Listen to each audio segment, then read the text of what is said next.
Senator Tim Kaine and 21 other senators with no understanding of the Second Amendment or common use has introduced a federal magazine ban they're calling the Keep Americans Safe Act.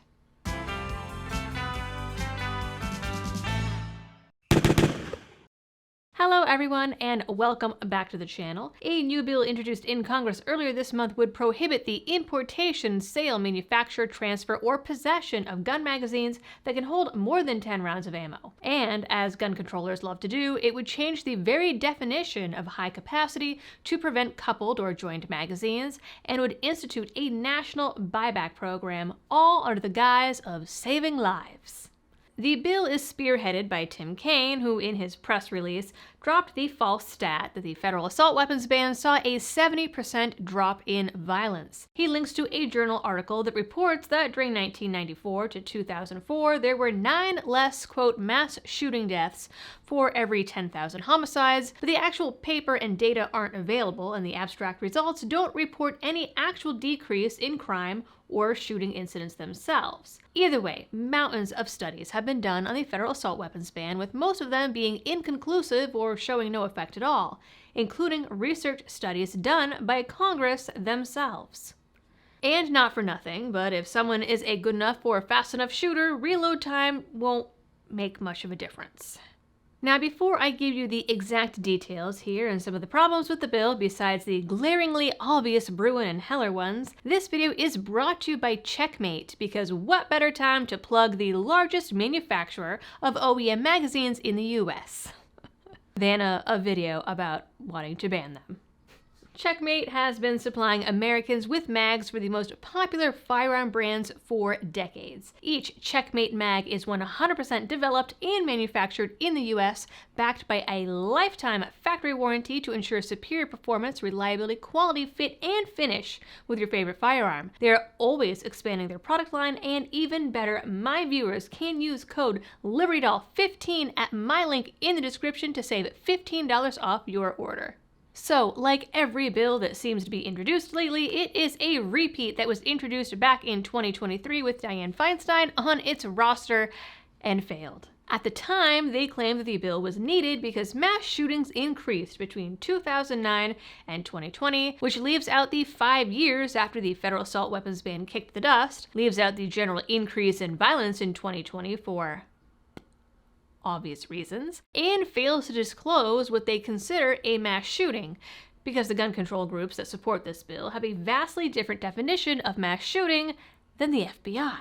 So obviously, this bill runs afoul of Bruen, Heller's common use, and the Second Amendment. The name of the bill itself is also pretty misleading, but if we look back at the summary in Tim Kaine's press release, you'll notice a couple key details. First, it would restrict standard capacity mags to law enforcement and only restrict those made after a certain arbitrary date. Now let me tell you something about this bill in practice, because Massachusetts has a similar rule. This is how it works. First off, unless there is a manufacture date on the mag, you can't prove anything. Some mags in Mass are stamped with a pre-1994 date because they never ended the 1994 ban. But not all mags have that, which means that it is the government that has to prove that it was manufactured after that date. Next, it results in things like standard mags being stamped for law enforcement only, which only matters if you're arrested for a crime anyways and the cops check your mag, or if you go to a shop and try to buy it as a non-cop. But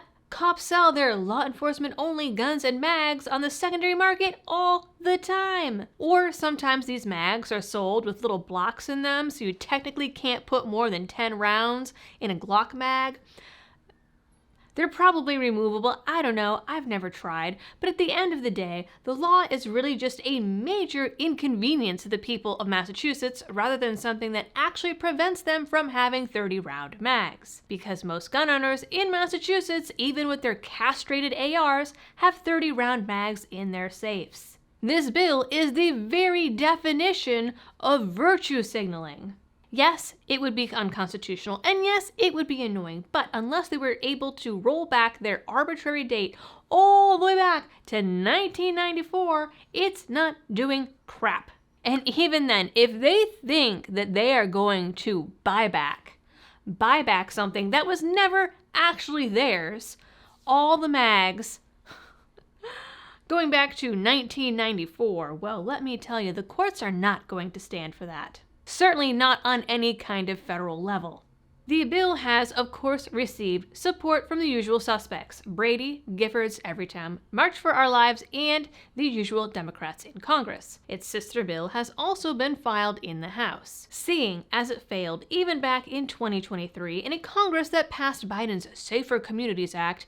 I don't think there's much to worry about with this one, but of course it won't stop folks from trying and using our tax dollars to do it.